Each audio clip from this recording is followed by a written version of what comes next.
All right, turning now to our School Matters series. It's a week-long series. We've got more of it. We're highlighting stories and trends in education and finding out what matters most to students, to teachers, and parents, too. And this morning, we are looking at where the jobs are and how we're preparing our kids for them, because I have to say it is not going so well. There is a, quote, massive shortage of skilled workers, according to the U.S. Chamber of Commerce. Companies are looking for plumbers, for electricians, for carpenters, for auto mechanics, and I'm just naming a few here. And it's really no surprise, because for decades, enrollment in high school vocational arts programs, we used to call them shop class, they've been in decline. But now that is changing, and we recently visited a high school where kids can learn a trade. The problem with school, as many kids will tell you, what's on level, is there's not always a clear connection between the work and how you'll use it in the real world. What's our total span if the run's 4'3"?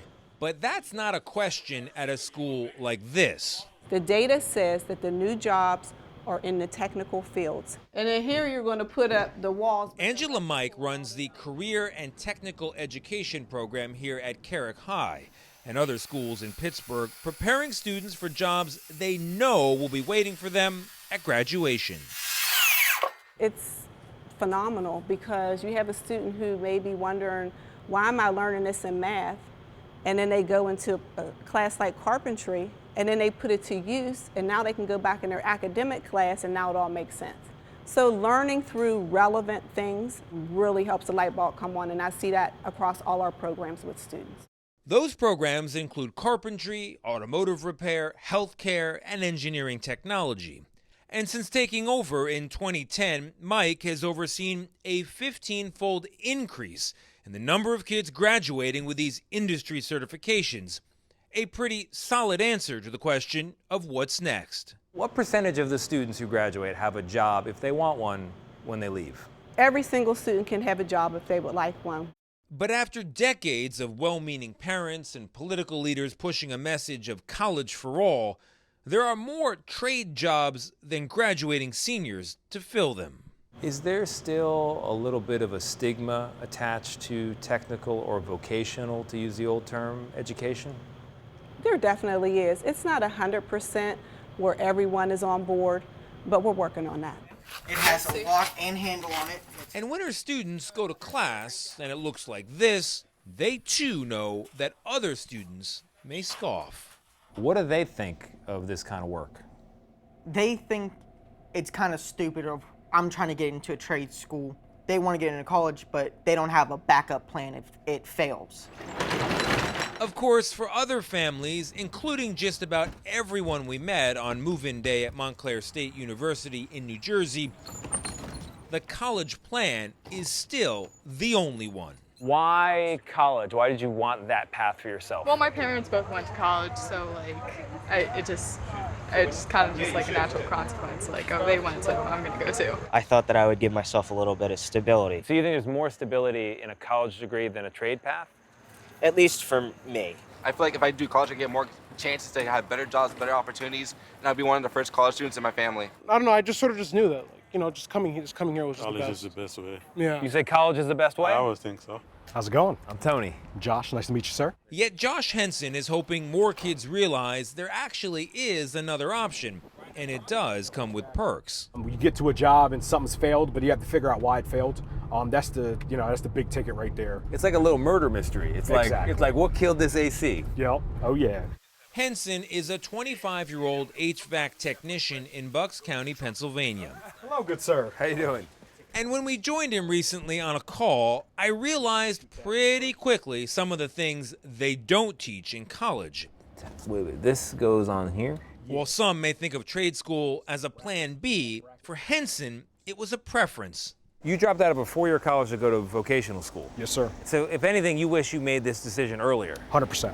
Can you make a six-figure income in a career in this profession? Absolutely, absolutely. We have guys at our job that master mechanics have been doing this for 10 years, 15 years, that are making 55 to 60 an hour.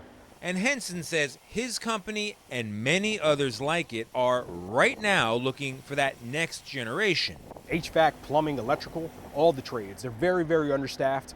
We definitely need as much as we can get. All right, cut the other one, all right? It's a need that could be met by students like these. If only more high schools would teach them. My hope for the future is that more students take advantage of the opportunity for career and technical education, and they don't end up down a path or a career choice that doesn't have jobs at the end for them waiting. So just to be clear, the pitch is you're gonna have a job right away. Yes. And you're gonna be doing something you love. Yes. Am I missing anything? No, you said it perfectly. And you're going to be paid well, too. I don't think people realize how lucrative those jobs can be. And let me tell you something, when your air conditioning or your heating goes out when you really need it, I don't think about a college degree. I just want somebody, please help me. Please come and help. Yes, please yes, come and help. as soon as possible. And yes. guess what?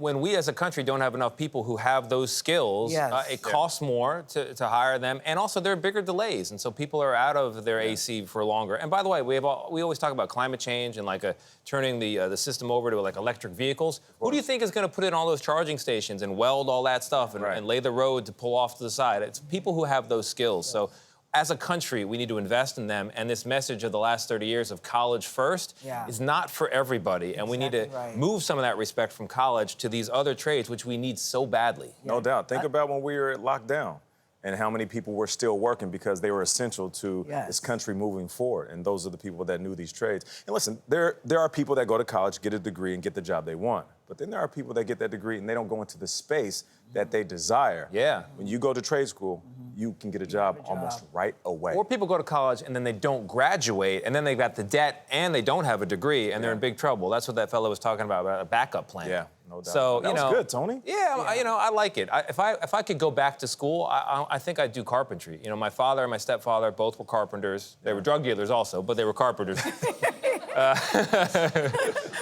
There's that.